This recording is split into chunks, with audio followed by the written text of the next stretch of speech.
जीवन है तो कभी सफलता मिलेगी तो कभी असफलता भी मिलेगी। ठीक उसी तरीके से अगर आप सजीव हैं तो कभी आप स्वस्थ भी रहेंगे तो कभी आप बीमार भी पड़ेंगे। बीमारियों की बात की जाए तो कुछ बीमारियां ऐसी होती हैं जो होती तो छोटी हैं, मगर उनके लक्षणों को अगर इग्नोर कर दिया जाए तो वो बड़ा रूप ले लेती हैं। उसी तरीके से कुछ बीमारियों के नाम ही बड़े होते हैं। उन्हीं में से एक बीमारी है जिसका नाम है कैंसर। इस बीमारी का अपना ही एक डायलॉग है कि मेरा तो नाम ही काफ़ी है। जैसे एक वृक्ष होता है, उस वृक्ष की कई सारी शाखाएं होती हैं, ठीक उसी तरीके से कैंसर नाम की बीमारी भी एक वृक्ष है जिसकी बहुत सारी शाखाएं हैं। और उन्हीं शाखाओं में एक शाखा का नाम है कोलोरेक्टल कैंसर, जिसे आम भाषा में हम कोलन कैंसर भी कहते हैं। नमस्कार, मेरा नाम है आनंद मिश्रा और आप देख रहे हैं उपचार चौक। द लैसेंट ऑन्कोलॉजी जर्नल में एक शोध प्रकाशित हुआ।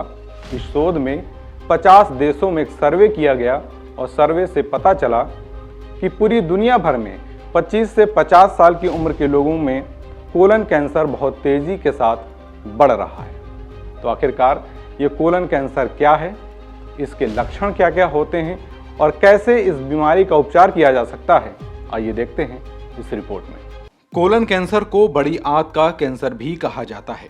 बड़ी आंत पचे हुए भोजन के कचरे को छोटी आंत के माध्यम से मलद्वार से निकालती है। जब बड़ी आंत की कोशिकाओं में वृद्धि होने लगती है तो इसे ही कोलन कैंसर कहा जाता है, क्योंकि कोलन कैंसर और रेक्टम मिलकर ही बड़ी आंत का भाग बनाते हैं।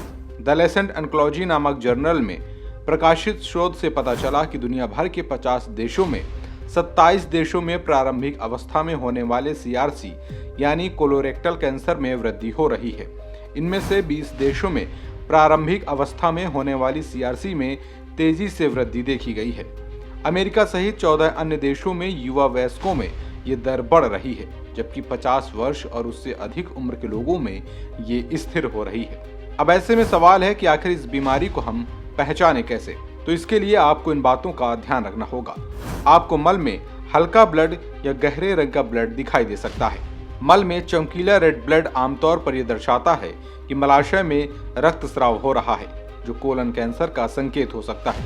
कभी कभी आंत में होने वाले बदलाव, भोजन में बदलाव, वायरल बैक्टीरियल संक्रमण इसका कारण हो सकते हैं। हालांकि अगर आप कुछ नया अनुभव कर रहे हैं और ये लगातार कई दिनों तक रहता है तो आपको डॉक्टर से मिलना जरूरी है।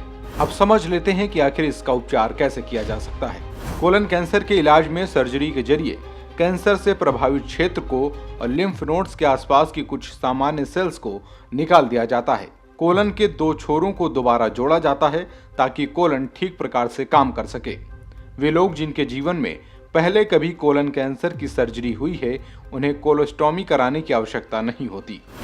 ऑपरेशन के बाद स्वस्थ होने का समय अनेक कारणों से निर्भर करता है, जैसे व्यक्ति की उम्र, स्वास्थ्य और सर्जरी की स्थिति कैसी थी।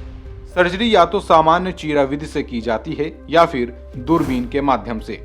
जहां कैंसर स्टेज 1 और स्टेज 2 में पहले सर्जरी के द्वारा कैंसर ग्रस्त आंत का भाग निकालकर दोनों हिस्सों को जोड़ दिया जाता है, वहीं स्टेज 3 और स्टेज 4 में पहले कीमो रेडियोथेरेपी करके फिर सर्जरी की जाती है। कभी कभी जब कैंसर मलद्वार के काफी पास होता है तो कोलोस्टॉमी बैग लगाना पड़ता है।